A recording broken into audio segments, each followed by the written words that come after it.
Hello student, आपका स्वागत है स्प्लिट स्टडी चैनल पे। तो आज का वीडियो है जिसमें क्लास 12 का फिजिक्स में जितना भी एसआई मात्रक से क्वेश्चन आता है, एसआई यूनिट से क्वेश्चन आता है, सारे एसआई यूनिट आपको एक ही वीडियो में देखने को मिल जाएगा। याद करने का भी तरीका बता दिया जाएगा कि आपको क्या क्या चीज़ें याद रखना है। सिर्फ एक यूनिट याद रखने से कभी भी आंसर नहीं बन आएगा। सभी को पता होगा कि ऑब्जेक्टिव क्वेश्चन जो पूछा जाता है फिजिक्स में, उसमें मैक्सिमम क्वेश्चन मतलब 4 से 5 नंबर का बोल सकते हैं कि जो क्वेश्चन रहता है वो एसआई मात्रक से ही रहता है, एसआई यूनिट से ही रहता है। तो चलिए एक एक कर करके हम एसआई यूनिट को समझते हैं और जितना रहता है सारे का एसआई यूनिट आपको इसी वीडियो में देखने को मिल जाएगा। चलिए स्टार्ट करते हैं। हाँ, एक और बात हम यहाँ पर बोल देना चाहेंगे, ये सिर्फ ऐसा नहीं है कि बिहार बोर्ड के लिए भी है, किसी भी बोर्ड में जो क्लास 12 के फिजिक्स आप पढ़ रहे हैं तो उसमें जो एसआई यूनिट, एसआई मैथड से जो क्वेश्चन पूछा जाता है वो इससे बाहर का कोई भी नहीं रहेगा, इसी से रहेगा।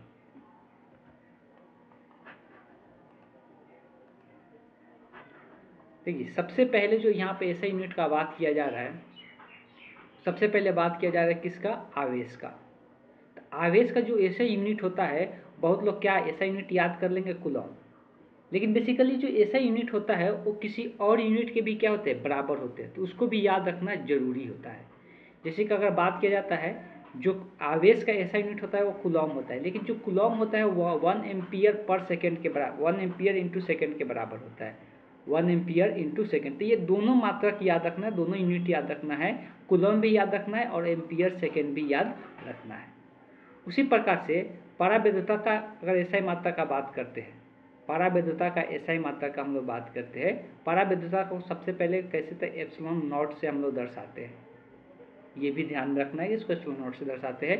तो इसका जो एसआई मात्रक होता है, देखिए लैंग्वेज में लिखा हुआ भी चीज़ पता होना चाहिए और जो सिंबल में लिखा हुआ वो भी चीज़ें आपको पता होना चाहिए। नहीं तो आप अगर एक चीज़ याद करेंगे तो हो सकता है क्वेश्चन एग्जाम में हो सकता है सिंबल में दे दे या लैंग्वेज में दे दे। तो इसका ऐसा यूनिट जो होता है फैराडे प्रति मीटर होता है, फैराडे पर मीटर होता है, यहाँ पर लिखा भी है फैराडे पर मीटर। एक्चुअली ये जो बराबर होता है किसके बराबर होता है? तो 1 यहाँ पे कूलॉम है, कूलॉम का स्क्वायर पर न्यूटन पर मीटर स्क्वायर, पर न्यूटन पर मीटर स्क्वायर। तो ये पूरा एसआई मात्रा ये भी याद रखना है, इसलिए जरूरी नहीं है कि यही दे, ऑप्शन में ये भी दे सकता है। क्लियर है? उसी प्रकार से विद्युत क्षेत्र का अगर एसआई मात्रा का बात करते हैं तो विद्युत क्षेत्र को इससे दर्शाते हैं। विद्युत क्षेत्र का जो एसआई मात्रक होता है उसका भी एसआई मात्रक दो देखने को मिलता है। एक होता है वोल्ट मीटर होता है, वोल्ट पर मीटर होता है, ये क्या लिखा हुआ वोल्ट पर, यहाँ पर लिखा भी है। दूसरा जो होता है न्यूटन प्रति कूलम, मतलब न्यूटन पर कूलम होता है, यहाँ पर भी लिखा हुआ है। ठीक, ये दोनों के दोनों एसआई यूनिट बहुत बार देखने को मिलता है कि ये पूछा जाता है ये। तो एसआई यूनिट जो भी याद रखे ये पूरा याद रखे, सिर्फ एक रट की याद मत रखे। दूसरा है विद्युत फ्लक्स का मात्रक। जो विद्युत फ्लक्स होता है फाई से हम लोग दर्शाते हैं, तो इसका भी दो मात्रक होता है, दो यूनिट होता है। एक जो होता है न्यूटन मीटर स्क्वायर पर कूलम, न्यूटन मीटर स्क्वायर पर कूलम। दूसरा जो होता है वोल्ट मीटर होता है, क्या होता है? वोल्ट मीटर होता है, जिसको वीएम शॉर्ट फॉर्म में लिखते हैं। तो ये सारे इसका भी दो ऐसा यूनिट ध्यान में रखना है। और देखिए ये जो इम्पोर्टेंट है इसका, ये बहुत तीनों के तीनों तीनों में से कोई एक पूछ लिया जाता है। आवेश के रेखीय घनत्व का जो एसआई मात्रक होता है कूलॉम पर मीटर होता है। अगर पृष्ठीय घनत्व का बात करेंगे तो इसका होता है कूलॉम पर मीटर स्क्वायर होता है। अगर आयतनीय घनत्व का बात करेंगे तो कूलॉम पर मीटर क्यूब होता है। ये तीनों के तीनों आपको ध्यान में रखना है। अगर विद्युतीय विभव का बात करेंगे, जिसको हम लोग वी से दर्शाते हैं, तो विद्युतीय विभव जिसको वोल्टेज हम लोग बोलते हैं, तो इसका जो एसआई मात्रक होता है वोल्ट होता है। अब वोल्ट सिर्फ ध्यान में नहीं रखना है, ये जो 1 वोल्ट होता है 1 जूल पर कूलम भी ध्यान रखना है। दूसरा यूनिट भी यहाँ पे ध्यान रखना है, 1 जूल पर कूलम भी आपको ध्यान में रखना है। उसी प्रकार से विद्युत धारिता का बात करेंगे, जिसको हम लोग सी से दर्शाते हैं विद्युत धारिता। जो विद्युत धारिता होता है, तो विद्युत धारिता का जो मात्रक होता है फैराड होता है। क्या होता है?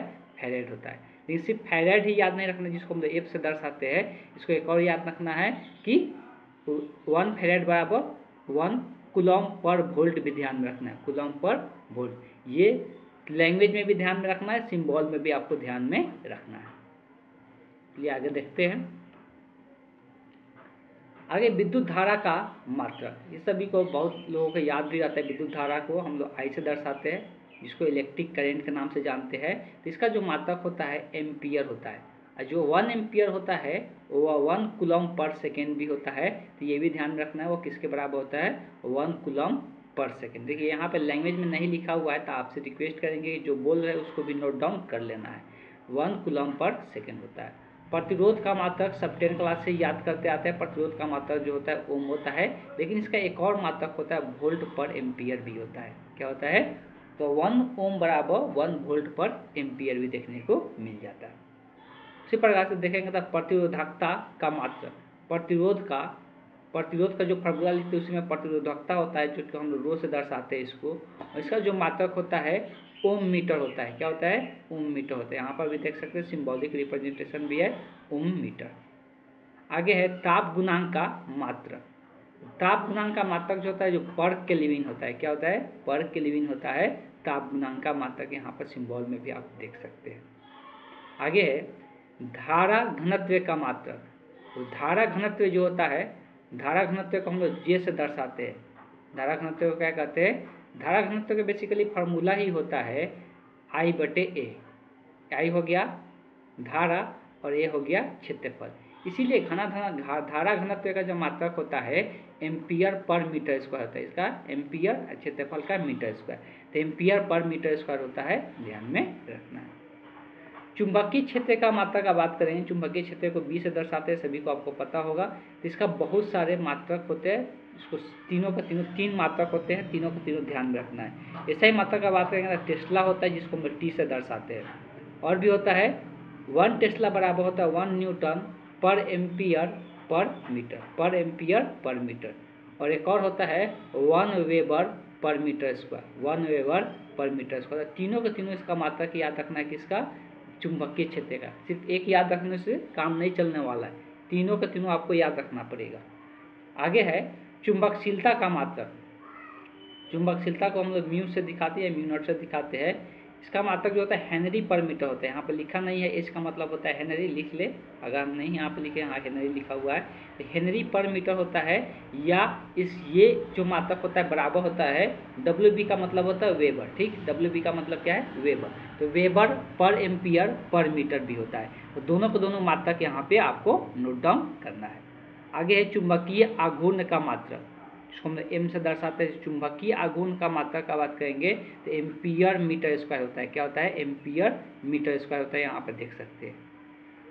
ध्रुव प्रबलता का मात्रक, तो ध्रुव प्रबलता का मात्रक हम लोग पी से दर्शाते हैं ध्रुव प्रबलता को। इसका जो मात्रक होता है एम्पियर मीटर होता है। क्या होता है, एम्पियर मीटर, या इसको हम लोग वेबर भी बोलते हैं। 1 एम्पियर मीटर बराबर वेबर के बराबर होता है। वेबर एक और का मात्रक होता है।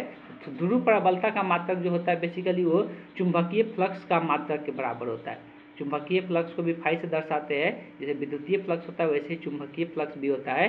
इसी का मात्रक क्या होता है, वेबर होता है। और वेबर का दो मात्रक होता है। वेबर 1 वेबर बराबर होता है 1 टेस्ला मीटर स्क्वायर, टी मतलब टेस्ला, ठीक। विद्युत चुंबकीय क्षेत्र का यहाँ पर देख सकते हैं टेस्ला होता है, तो टेस्ला मीटर स्क्वायर होता है। तो ये दोनों को दोनों मात्रक ध्यान में रखना है।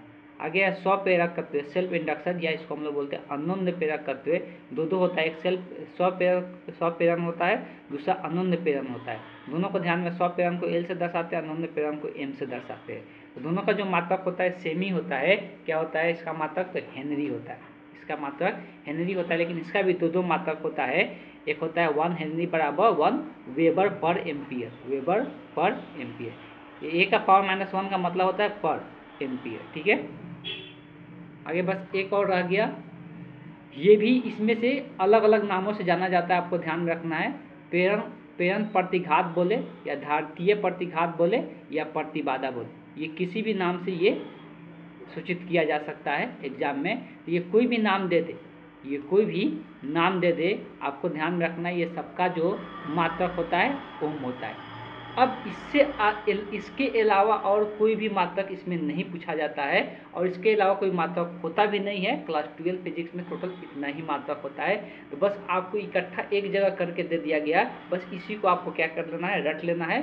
बाकी आप इससे अलग से, इसके अलावा और कोई दूसरा मात्रक नहीं पूछा जाता है। बस एक और मात्रक पूछा जाता है किलोवाट आवर, किलोवाट आवर। ये याद रखना है, ये किसका मात्रक होता है, तो ये ऊर्जा का मात्रक होता है, किलोवाट आवर। किलोवाट आवर किसका मात्रक होता है, ऊर्जा का। ये गलती से शक्ति का मात्रक नहीं लगा देना है, किलोवाट आवर जो होता है बेसिकली ऊर्जा का मात्रक होता है, वाट जो होता है इसमें वो शक्ति का मात्रक होता है। तो हाँ, ये एक पूछा जाता है, याद रखना है। ऊर्जा का ऐसा ही मात्रक जूल होता ही है, ऊर्जा का ऐसा ही मात्रक क्या होता है, जूल होता ही है, लेकिन साथ साथ क्या होता है, किलोवाट आवर भी होता है। आपको ध्यान रखना है, ये भी ऊर्जा का मात्रक होता है। चलिए ठीक है, तो आज का सेशन को हम यहीं पे एंड करते हैं। इसी प्रकार के वीडियो पाने के लिए चैनल को सब्सक्राइब करें और ज़्यादा से ज़्यादा लोगों के पास वीडियो को शेयर करें, और साथ साथ बेल नोटिफिकेशन को भी ऑन कर ले कि अगर कोई नया वीडियो आए तो आपको अपडेट मिल जाए। Thank you.